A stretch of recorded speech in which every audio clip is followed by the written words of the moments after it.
৯১ টাকার বিনিময়ে শিক্ষা অর্জনের চেয়ে অশিক্ষিত থাকা ভালো। সক্রেটিস ৯২ গোপন কথা তোমার গোলাম, ফাঁস করে দিলে তুমি তার গোলাম। আরবি প্রবাদ ৯৩ দেশপ্রেমিকের রক্তই স্বাধীনতা বৃক্ষের বীজ স্বরূপ। টমাস ক্যাম্পবেল ৯৪ ভাগ্য সবার দুয়ারে আসার জন্যই অপেক্ষা করে, কিন্তু উপরাচক হয়ে আসে না, ডেকে আনতে হয়। ইলা অলুড্রিচ ৯৫ কুসুম আপনার জন্য ফোটে না, পরের জন্য তোমার হৃদয় কুসুমটিকে প্রস্ফুটিত করিও। বঙ্কিমচন্দ্র ৯৫ কুসুম আপনার জন্য ফোটে না, পরের জন্য তোমার হৃদয় কুসুমটিকে প্রস্ফুটিত করিও। বঙ্কিমচন্দ্র ৯৬ জীবন হচ্ছে মৃত্যুর ঘনিষ্ঠ সঙ্গী।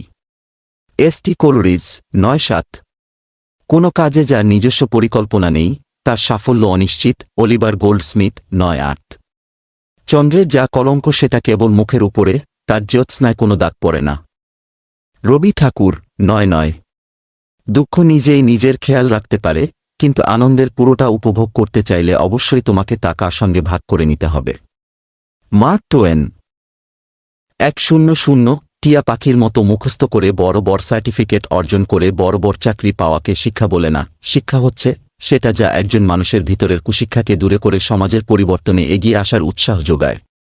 রেদওয়ান মাসুদ ১০১ যে সব দৃশ্য আমরা খুব মন লাগিয়ে দেখতে চাই সে সব দৃশ্য কখনো ভালোভাবে দেখতে পারি না, সেই সব দৃশ্য অতি দ্রুত চোখের সামনে দিয়ে চলে যায়।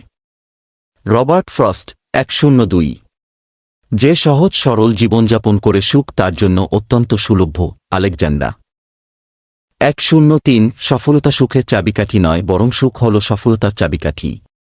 আপনার কাজকে যদি আপনি মনে প্রাণে ভালোবাসতে পারেন, অর্থাৎ যদি আপনি নিজের কাজ নিয়ে সুখী হন, তবে আপনি অবশ্যই সফল হবেন।